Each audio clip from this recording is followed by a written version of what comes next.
Good afternoon. Thank you so much for joining us. It looks like folks are trickling in, so we're going to give it just another minute and then we will get started with our session today.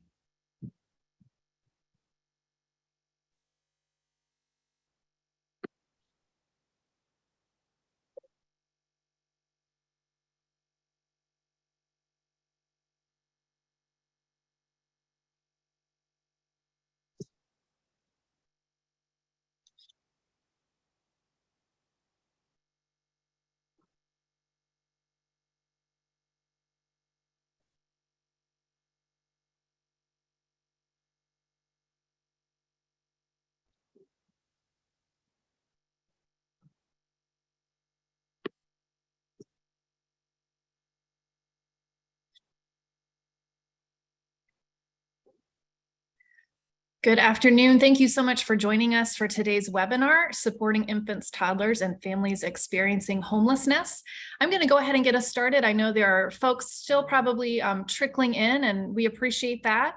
I'm going to do some intros, say a little bit about how we hope to use this time with you all this afternoon, and then we will dig into our content and most importantly, our data today.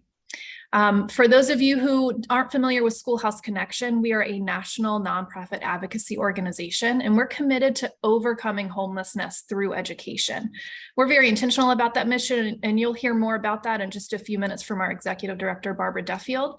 We encourage you to check out our website, schoolhouseconnection.org. You can sign up for our newsletter. We work across federal and state policy and advocacy, practical assistance to school districts, early childhood programs, and institutions of higher education.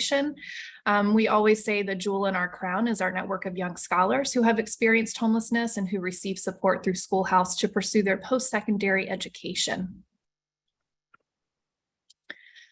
On today's webinar, we hope to do the following with you. We're going to give you an overview of the issue, this intersection of early childhood education and homelessness. We'll walk you through our data collection and methodology, and for that, we're going to rely on our illustrious data expert and guru, Jen Erb-Downward at the University of Michigan Poverty Solutions. And then we'll share with you a preview of our key findings, data trends, and takeaways. And then we want to leave a good chunk of time at the end for your questions and also to share with you our next steps. And so to get us started, I'm going to turn it over to our executive director, Barbara Duffield. Thanks very much, Aaron. So we thought the most important place to start would be to talk about the definition of homelessness. So when we're talking about homelessness in the context of early childhood, we're talking about the definition of homelessness that's included in the education subtitle of the McKinney-Vento Act. And this is important because it's the same definition that is used in federal early childhood programs.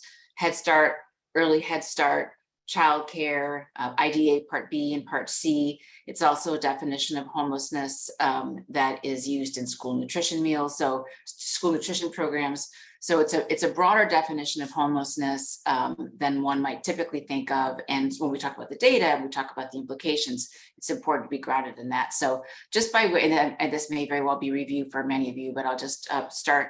The broad umbrella term is lacking a fixed, regular, and adequate nighttime residence. And then within that, the law specifies certain very common categories.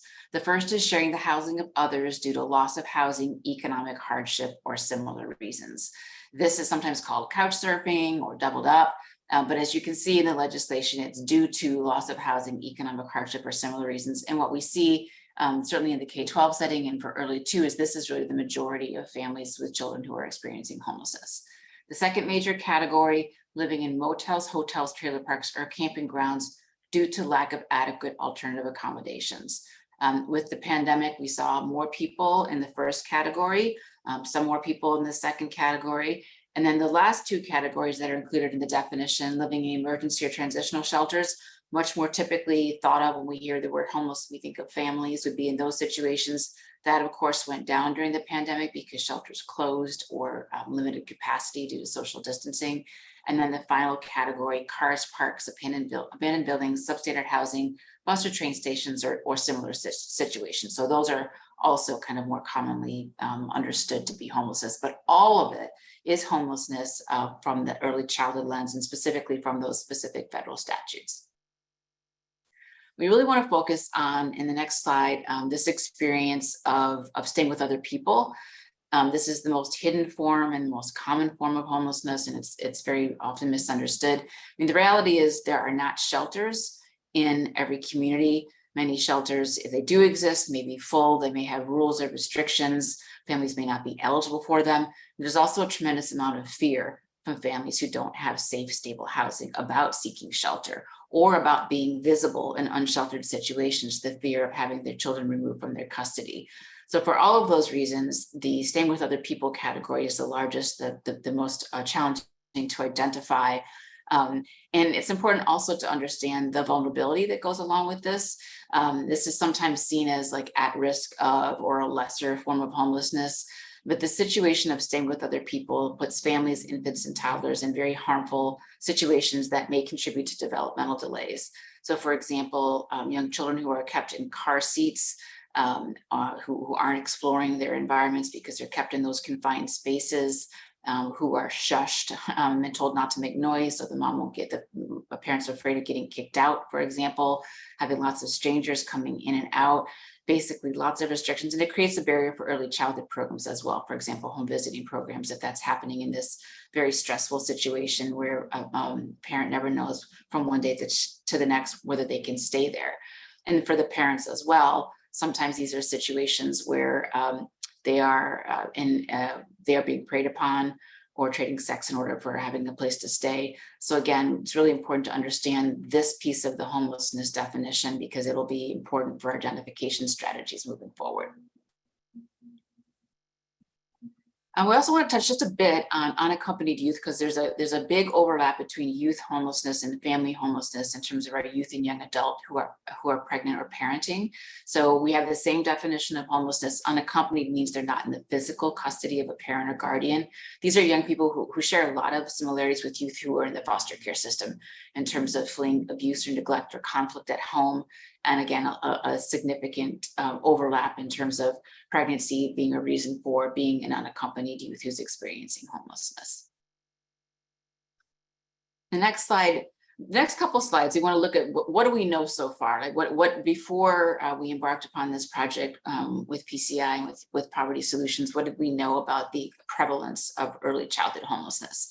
The U.S. Department of Education has, for the number of years, done early childhood state profiles and estimated a 1.3 million babies, toddlers, and young children under the age of 6 experienced homelessness. The most recent year they have for that is 2018, 2019. So you can see what that's looked like for the past couple of years. That's an estimate. And again, started at HHS and then moved over to the Department of Education.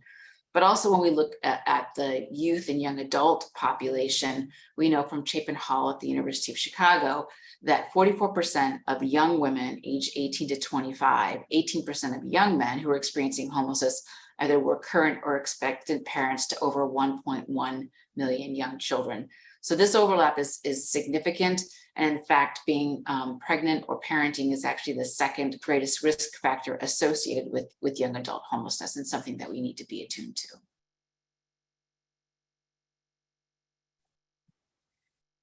The other piece we know in terms of the HUD data is that infancy is the period in a person's life when they're most likely at living in a homeless shelter. So looking at the sheltered population, very high prevalence, again, understandable if having a child or being pregnant is a risk factor for experiencing homelessness. And to Aaron's point broadly about our mission, it's really important to convey that homelessness is more than a housing problem. It most certainly is a housing problem, and lack of affordable housing is a key driving factor. But there are many systemic drivers and complex causes of homelessness. And it's best to think of homelessness as a marker for those many vulnerabilities and a cascading set of traumas, both leading to the experience of homelessness, the becoming homelessness, and then living without a permanent home. And we also know, of course, that homelessness does have far-reaching consequences for child development that we'll talk about shortly, and also that it creates some very specific barriers to accessing quality early childhood programs. And those are the very programs that not only provide the essential support to children, but also can serve as a bridge, as a connector to housing and services, and really an organic point of entry into a much broader array of services that can help families resolve their housing situation and exit poverty and homelessness in the long term. Other set of data source that we want to look at too comes from the State of Babies yearbook from 0 to 3, looking at crowded housing and of mobility. So in the last State of Babies yearbook, about 15.4% of infants and toddlers were in crowded housing, which also has developmental impacts, and 2.9% of babies or toddlers have moved 3 or more times. There may very well, in fact, I would say there probably likely is an overlap, and that some of those families in those crowded housing situations or who are moving frequently are also experiencing homelessness. But that's another data source that's important to be aware of. And it is the only data source to date that we know of, Aaron will talk more about this in the data section, that has some disaggregation on race and ethnicity. So again, Hispanic, American Indian, Alaska Native, and Black babies and infants have a higher incidence of living in those injurious housing situations. And the consequences here, we're sort of summarizing, there's a great deal of research on, less on the prevalence and more on the impact of homelessness on child development, starting prenatally. And also we know that the longer a child experiences homelessness, the greater the cumulative toll and negative health conditions. And then this last piece too, which is of great concern, which is that those impacts of homelessness can be long lasting, even once families are housed, including on school readiness. So that, again, that cumulative trauma can have a lasting impact even after a family has left official homeless services and is in stable housing. And we also want to share too a sort of a longer view beyond early childhood in terms of other data that we know. And here I think the point is just that homelessness has an impact on children's health, well-being, and academics above and beyond children who are low income. So if we compare, for example, the high school graduation rate, it's perhaps not surprising that students experiencing homelessness have a lower graduation rate than all students, but it's also 12 percentage points below students who are low income. So there's that additional effect of the instability, the trauma, and all of the lacking basic needs on how children do in school. We also know from school data that high school students who experience homelessness are 10 times more likely to become pregnant or get someone pregnant. So all of these intersections and again, the lasting impacts. And with that, I think I now turn it over to Aaron to talk more about our data project. Yes, thank you. So given all of this, at SchoolHouse Connection, one of our main goals in the early childhood space is to increase the enrollment of young children, including infants and toddlers who are experiencing homelessness in high quality early learning programs. With the support of the Pritzker Children's Initiative, our anticipated impact is that by the year 2026, 50,000 infants, toddlers, and families experiencing homelessness will be enrolled in and served by early childhood programs across all PCI states. And so in just a moment, then the question becomes, where are we starting from? How do we know how far we have to get there unless we know where we're starting from?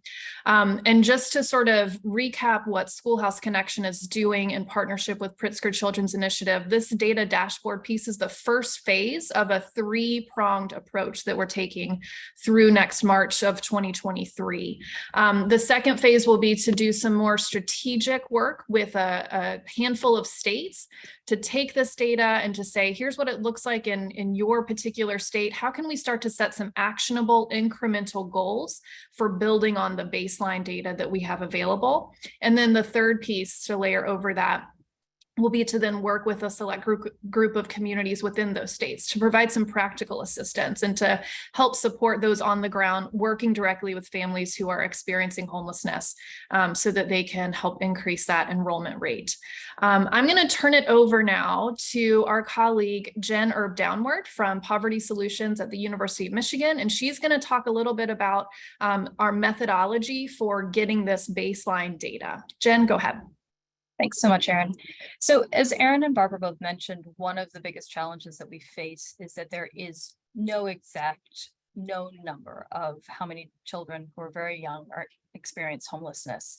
And one of the reasons for this is there's no single universal program that children are eligible for. So we really have this patchwork system of different programs, and this can make estimating hard. So what we did to calculate the population of these very young children, ages 0 through 3, who are experiencing homelessness, was to look at data source where there is more of a universal calculation, and that's in the K through 12 data, which is publicly available at every state and also at the local education level. And we looked at first grade students who were identified as homeless. And the reason for this is that different states have different rules about whether or not kindergarten is technically mandatory. So first grade is really the first time where you would expect to see relatively speaking, all students in school. Obviously public school or private school students aren't included in this estimate, but that's a fairly large population. So we looked at the number of first grade students who are identified as homeless in each of the states and divided that by the total number of students in first grade to get a rough percentage of how many students would be experiencing homelessness, and then use the kids count estimate of children ages 0 through 4 or to 4 in each state to come up with the total number of students who are likely experiencing homelessness. And one thing we want to point out here is that while, as you'll see when Aaron shows the rest of the numbers, there is a very large gap that exists in terms of our starting point. This really is a very conservative estimate. And we can say that for a couple of reasons. One is because, as Barbara mentioned, the risk of homelessness is much greater during infancy and early childhood than when children start to go into elementary school. And then also we know that within the public school McKinney-Vento education data, that there is definitely an under-identification of children experiencing homelessness. So this estimate is a good starting place for us to think about, and also is very conservative in terms of what our actual situation is in the total number of children who are experiencing homelessness in this early age group. I'm going to pass it back to you, Aaron. Perfect. Thank you so much, Jen. I want to acknowledge a few things first before we move into the actual data sets. I know everyone's eager to see those. First, I see a couple questions coming into the chat about whether or not you will have access to this data. Yes, absolutely. We'll be able to send out these slides from today's webinar, and SchoolHouse Connection will be producing a full publication that we're planning to release in October, which will have individual state profiles for each of the PCI funded states. So those 20 states. In the PCI network. And so those are forthcoming. Also, please do continue to share your questions in the chat box. Like I said, we have dedicated time at the end of the data preview so that we can not just hear your questions, but we have some questions for you all and to get your reactions to this data. Before we dive into the state-by-state data, just a few caveats. First, Jen gave a great overview of how we calculated the total population of children ages birth to 3 experiencing homelessness. And so when you see these enrollment rates and enrollment numbers, here's what that means. It means children birth to 3 experiencing homelessness who are enrolled in early Head Start, childcare, and home visiting. Our caveats, though, are that we have pulled these data from available federal sources. So whatever states report to the federal level, that is our primary source of data. We've already had some great conversations with state coalition leads who have said, well, we have this great state-funded program, and we think there are more children experiencing homelessness enrolled there. That is fantastic. We want to know that, and that's one of the reasons that we wanted to preview this data with you today. So as you look at your state on the maps that we're about to show, we encourage you to think about some state level data sources that you feel like we should pull from, so that when we do produce those final state profiles in a month or so, they can be as robust and complete as possible. 2 other things to mention is that when we worked with the Office of Child Care at the federal level to pull that enrollment data on children experiencing homelessness and childcare, there were 2 states whose reported numbers were listed as insufficient, and there's a really technical reason for that gets into pulling and unpulling of that childcare data. Perhaps you are your state's childcare person and can shed some light on that for us in one of those 2 states where that data is insufficient, but we will continue to do our due diligence to complete those numbers. We also recognize that we don't have a really robust set of home visiting data.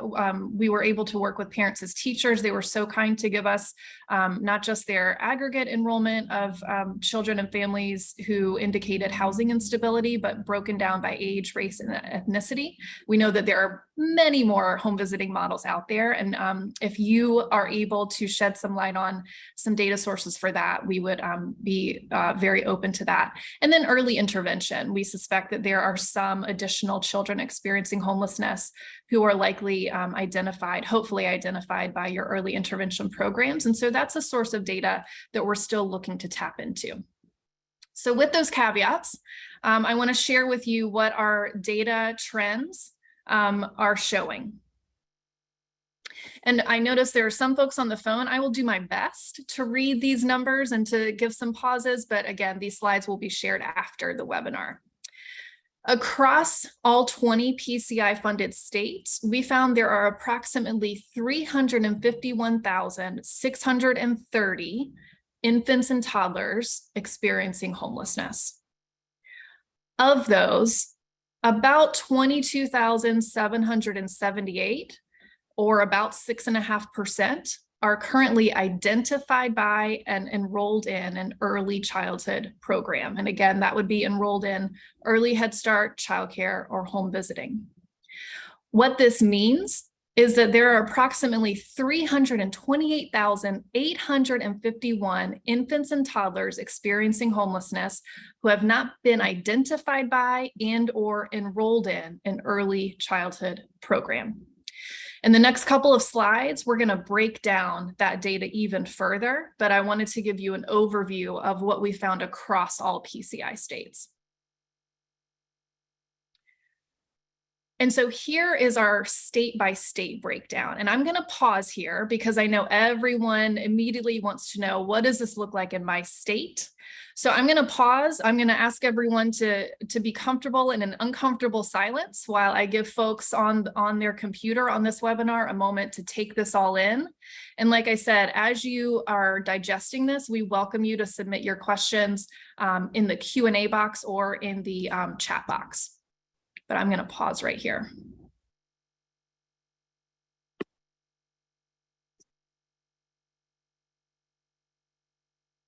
Oops, sorry. And just to be clear about the way to read this map, I'll use Illinois as an example. So Illinois here in the middle.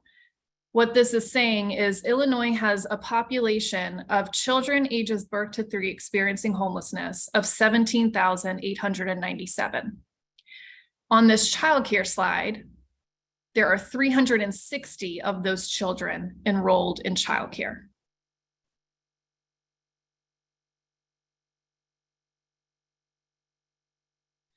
We can see the breakdown then for early Head Start. And again, same thing. So for Illinois, those 17,897 infants and toddlers experiencing homelessness, about 5,300 of them who are experiencing homelessness are enrolled in an early Head Start program. And I'll give you a moment here to find your state.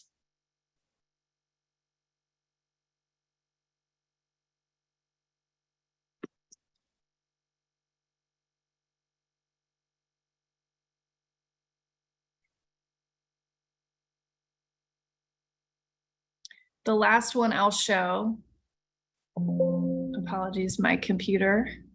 The last one I'll show is the home visiting. And again, the caveat here is that this is showing parents as teachers data. And we know that there are many more models who likely enroll children and families experiencing homelessness. But again, using Illinois as our example, of those 17,897 children experiencing homelessness, about 1,200 are enrolled in and identified by a home visiting, AKA parents as teachers program. And I'll pause here so you can find your state here on the map for home visiting. And I want to acknowledge, I see some questions coming into the Q&A in the chat box. Thank you for that. Please keep them coming. We're going to do our best to get to those and answer as best we can. I'm going to go back for a moment to our overview map here of the state level breakdown. I think I accidentally skipped ahead when I was trying to find my mouse on my computer, but just to give you a sense of the overall state level breakdown of the total population of children birth to 3 experiencing homelessness and the enrollment rate across all of these programs that we pulled from. So this enrollment rate is representative of childcare, early Head Start, and home visiting. And I'll give everyone a moment to digest that.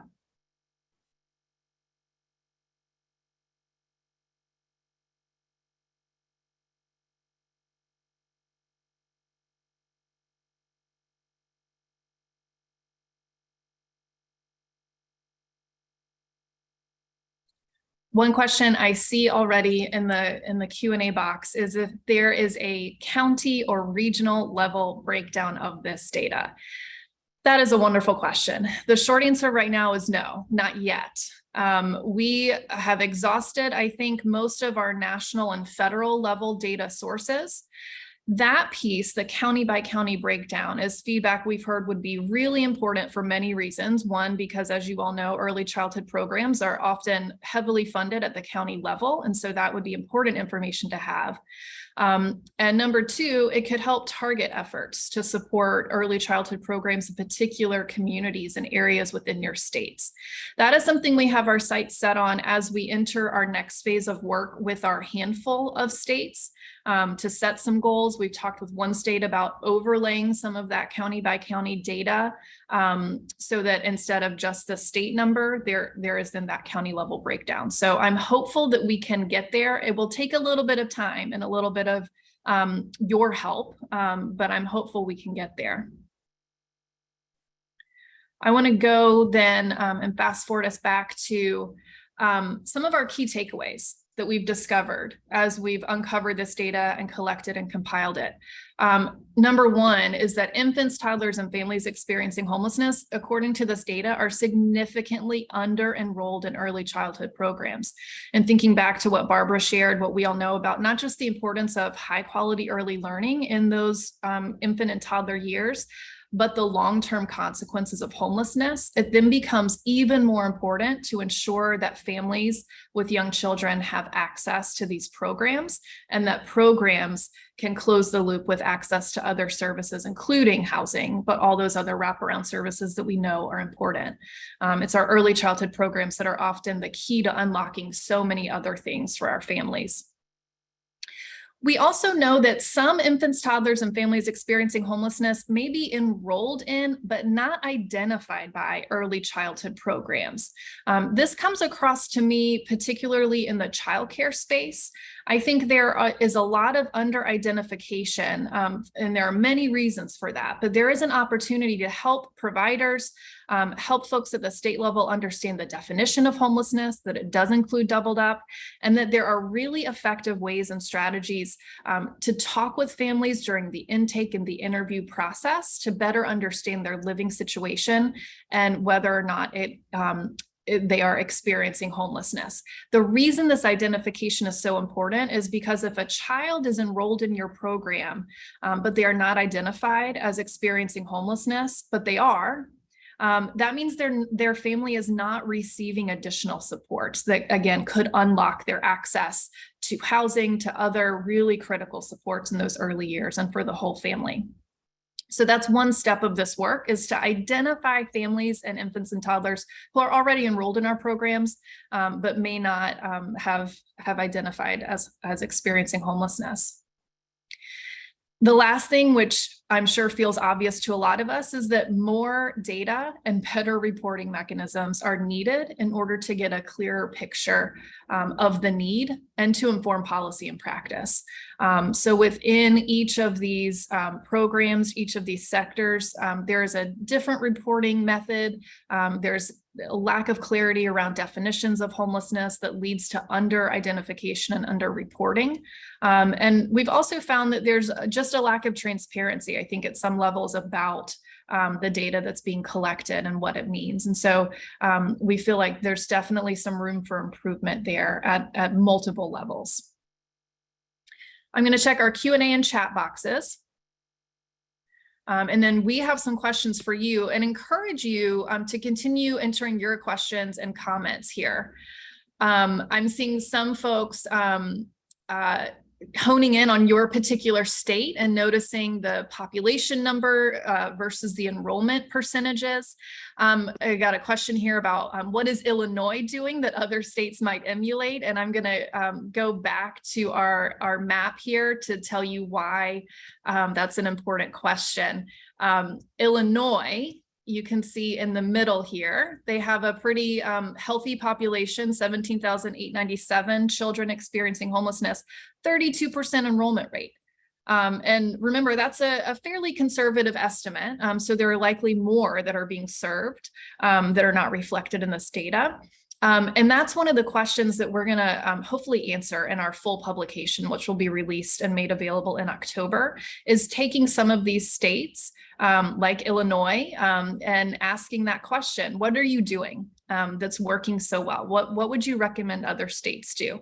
I can tell you, and I'm sure she wouldn't mind me saying this, I did speak with Carrie Byers in Illinois, and her first response was, I yell a lot about homelessness. And I think that's really important for, as a coalition member, as a coalition lead, make sure that homelessness is at the forefront of your early childhood conversations. But we do hope to share some more of those best practices and strategies, both at the state policy and regulatory level, but also at the local practical level as well. What are programs doing to help identify and better serve families? Thank you for that question. And I'm going through our list here in the chat box. I noticed a comment here saying, it's nice to have this breakdown, still have to read between the lines, but it's the most comprehensive snapshot we've had up to this point. Thank you for that validation. We feel the same way. There's a lot of context making that you have to do, particularly as you see your state's numbers. But we also feel like, I was talking with another coalition lead the other day who said, how can we make improvements if we don't know where we're starting from?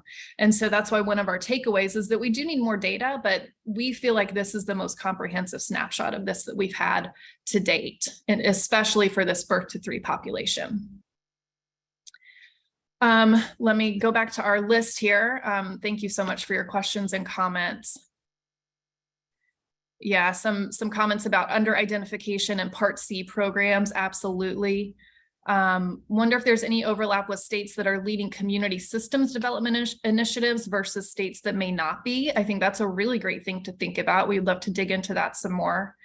A comment about discrepancies between the HUD definition and the McKinney-Vento definition of homelessness, and that exists, and that it's confusing when trying to secure accurate counts. We couldn't agree more. Barbara, I don't know if there's anything you want to say chiming in on that one. Nope, it's a real thing. It's a real barrier, and continues to be something that needs to be spoken about and addressed at the policy level. Absolutely. And just to underscore, thank you so much, Joe. When will the data be available to us again? Well, these slides will be available after the webinar, and our full publication with the state profile breakdowns will be available in October. Let me scroll through our list here. I see, and just to recap, this undertaking of this data dashboard was graciously supported by the Pritzker Children's Initiative. And so we have only dug into the 20 states in which the Pritzker Children's Initiative funds. I think there are some comments and questions about, well, I don't see my state on this. We would love to do a whole 50 state scan. I think there's a lot of value in this. And so we have our sights set on that next year and beyond, hopefully. I see a question here that says, what is the intersection of this data in regards to jurisdictions, child welfare agencies that remove children from their parents when families are experiencing homelessness? And before I get to that, Barbara, I think you might have had something to add. I want to save that child welfare question. Yeah, so not in a direct response, but just 2 other pieces. And we know under identification is a real thing. We also know that enrollment barriers are very real. And so part of this is looking at the actual ways in which early care programs enroll families. For example, if it's all online and families don't have devices or they don't have minutes, if there are things on enrollment forms that throw that throw red flags or other barriers. So if it's in person, do families have transportation to get to where enrollment is happening? So part of this explanation, in addition to under-identification, is the actual enrollment barriers, which are very true in pre-K through 12 as well. And then the second thing is just, and this is, stating the obvious, but just the underfunding and the lack of capacity of early care programs. It doesn't explain away or reduce the need to improve identification and enrollment, but it's a reality that we're very well aware of, and why we're supportive of the larger effort to increase investment in early childhood programs.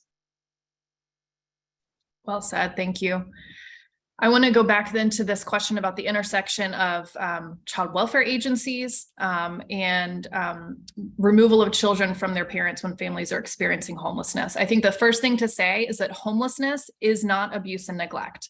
And so one of our key advocacy points at Schoolhouse when we're working with states and local communities and programs is to make sure they're aware that, for example, if I am a school district liaison and I understand that a family is experiencing homelessness, my phone call is not to Child Protective Services. My role and my duty is to make sure that that child and that student are identified and connected with supports. What we do know is that a lot of people end up, out of concern for children, end up calling Child Protective Services.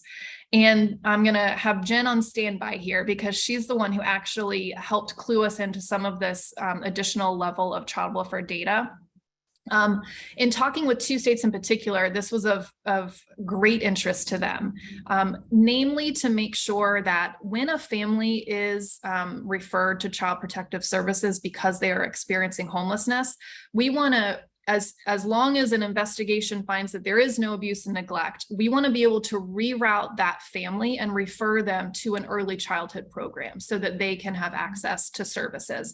But Jen, I want to invite you in to share more about the data that we have available that overlaps these two things. Yeah, sure. So this was something that Aaron and I started talking about a month ago. And so we started exploring what other data sources are available. And there is available state by state data source that looks at the reason that children entered the child welfare system and were taken away. And nationally, it's about between 10 and 11% of children are taken away for, in part, due to housing. And basically, if you look at the definition and read it's inadequate housing is what it's described as. But if you read the definition, it basically meets the criteria that would fall under the McKinney-Vento definition of homelessness. So I think that this can give us sort of an insight into this overlap. Looking at each of the states in this project, I can say it varies a lot by state. There were some states where housing instability and insufficiency were frequently listed, and the number of children who were taken away with housing being one of the reasons, even when you excluded sexual and physical abuse as other reasons, because you could check multiple reasons that there would be more children in those states who are taken away than were participating in early childhood programs, which definitely seems like the wrong end of where we want to be intervening. There were, however, other states where the number of children being taken away due to housing was very, very small. So I think that this leads to that question, sort of like the Illinois question that was raised. What's going right? And is that because people aren't marking that as a reason, or is that because there is this broader understanding that if we identify a family that is experiencing homelessness and housing instability, that there are much better things that we can do to help that family and to stabilize that child and ensure their well-being than to remove them from their family, as long as we're not talking about physical, sexual abuse or real endangerment to that child. If we're looking at a housing situation and there are other supports. So I think that that's an area that we're definitely interested in looking at more, depending on the interests of different states. Did I cover everything, Aaron? Yeah, thank you. Thank you for that. And all that to say, this is an area where we would love to go further. And again, having the right combination of data is a tricky process, but one that we're committed to. I see lots of other great comments and questions. One around just productivity and performance measures in place for staff can create a culture of not enrolling children experiencing homelessness in early care, or not keeping a child in service who is enrolled. Just want to acknowledge that that is real. And that's why we were committed to also providing that practical support for not just being able to identify those families, but understanding the trauma of homelessness is real. And how can we help support you and your staff on the ground in childcare and early Head Start and all of your programs to be able to serve them better. And then another comment here, we struggle with families completing and returning the necessary paperwork when applying for subsidy for enrolling into a childcare program. That's exactly right. And that's exactly what Barbara was mentioning about removing those barriers to enrollment. Paperwork is a huge barrier. Work documentation, immunization requirements, birth certificates. These are all things that families experiencing homelessness might have lost, they might not have access to. And so going back to our Illinois example, one effective strategy is to remove those barriers by giving longer times for families to submit those pieces of documentation while still enrolling the child. So some states, I think Vermont might be a state that gives up to 6 months. Some states give 90 days. Some states give 4 or 5 months. It depends on the state. And we do have a policy scan at SchoolHouse that documents the different ways in which some states have removed those barriers. But that documentation piece is real. And again, helping states and helping programs understand how those barriers can be removed is super important. Thank you, Marcia. And this is in CCDF regulations. That's right. These are all things for childcare that are in the regs. I had a question the other day from another state coalition lead who said, do you feel like in talking with childcare offices at the state level, others at the state level, that they are aware of what's required by law and what the definition is? And unfortunately, right now, the answer is no. And that's one of our goals at SchoolHouse, is to support that knowledge and information sharing. I see a question about how can I find out who the contact person is in Pennsylvania. I'm going to defer you to Build and the Pritzker Children's Initiative. They have a hub network, and they have coalition leads that they can connect you with if you want to find out more. Let me check our last couple questions, and then we have some questions for you. Did you get data from the McVie programs, which would include parents as teachers? We are still working on the home visiting data. If you all have ideas about additional avenues into that, either at your state level or at the national federal level, we are all ears. We really want to be sure to include those home visiting enrollment numbers in as robust way as possible. And I see another question. Can you remind me where these numbers come from? Is it the annual homeless count done by cities? No. We do not subscribe to the annual homeless count done by HUD, which is referred to as the point in time count. That's because that does not include doubled up, as Barbara went over earlier. And again, you'll get these slides to lay out exactly what our data sources are, but it's a combination of U.S. Department of Education data, census data, ANE kids count data to get us the best estimate possible. Thank you so much, Jerry, for putting that Pennsylvania contact there. And Barbara has put into the chat the CCDF regulations and the Head Start regulations on homelessness. I want to move us along in our last couple minutes to the questions that we have for you all, and encourage you to keep using the chat box for this.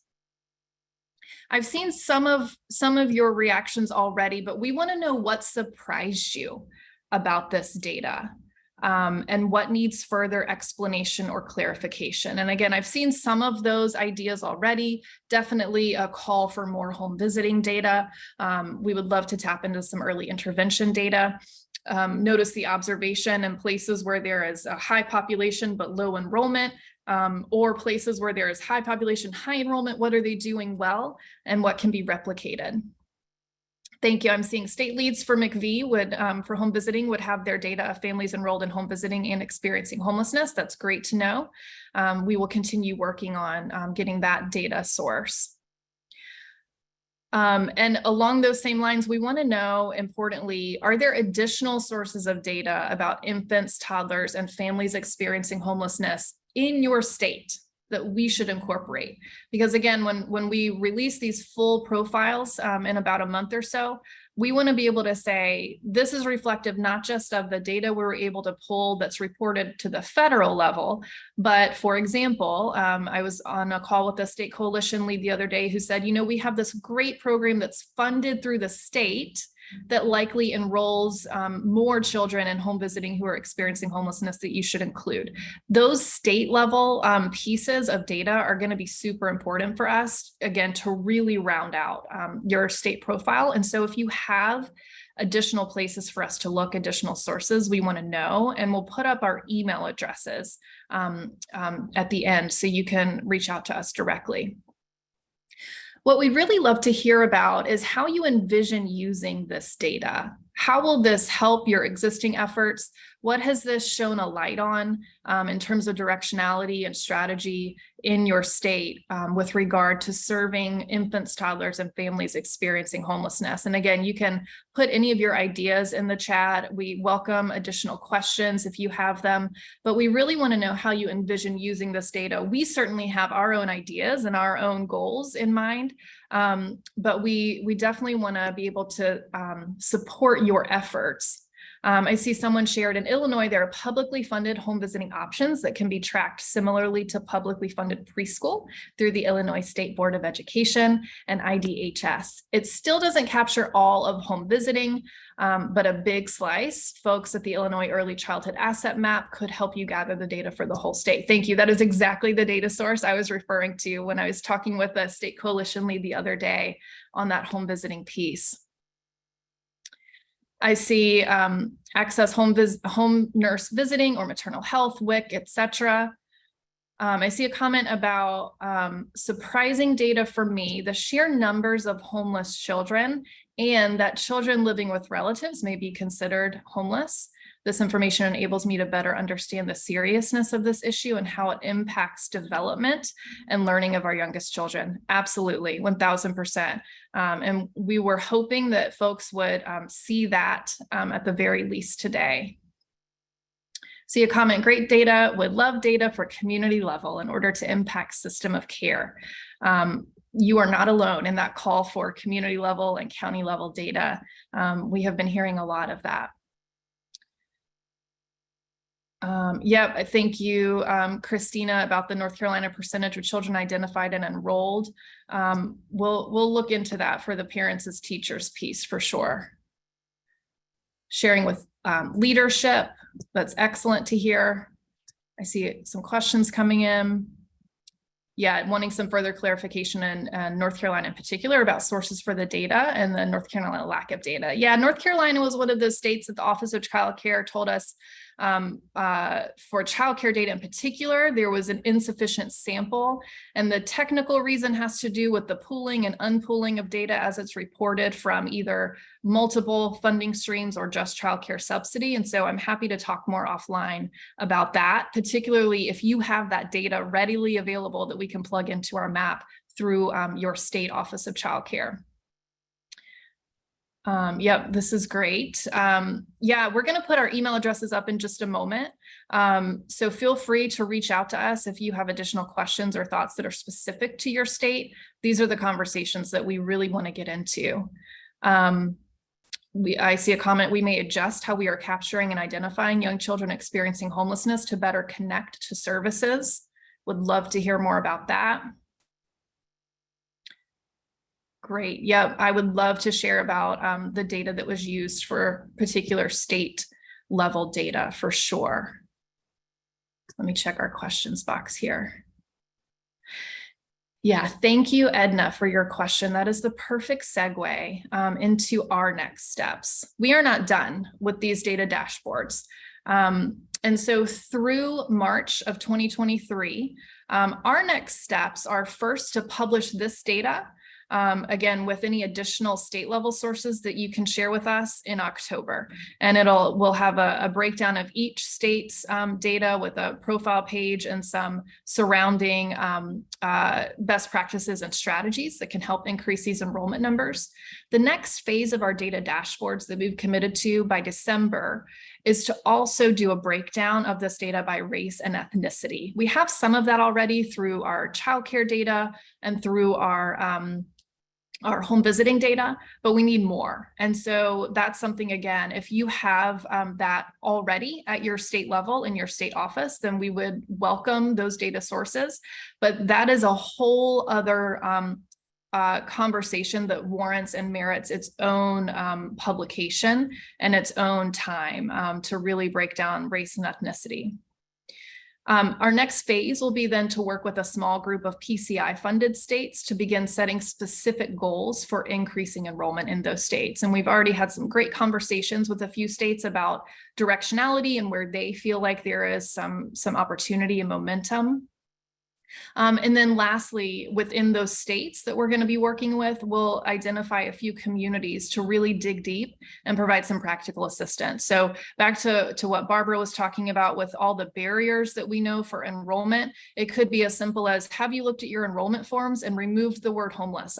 How are you asking the question? How are you inviting families to share with you and building those relationships? It could be a number of other things when it comes to removing those barriers, but that's the work that we're going to be digging into through next March of 2023. So I am looking at our time here and I want to turn it over to Jen or Barbara to see what last comments you all have before we close out. I was just going to quickly respond to the question from Texas about hotels and motels. Well, I would say there's not necessarily data specific to hotels and motels.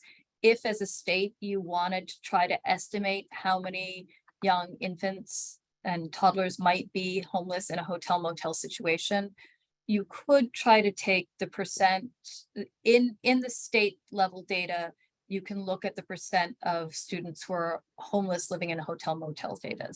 So this would be across all kids K through 12 in your state, but you could take that percent and multiply it by the kids count number of children 0 to 3. That would give you a very, very rough estimate, but that data is available, and so it could be something that you could look at.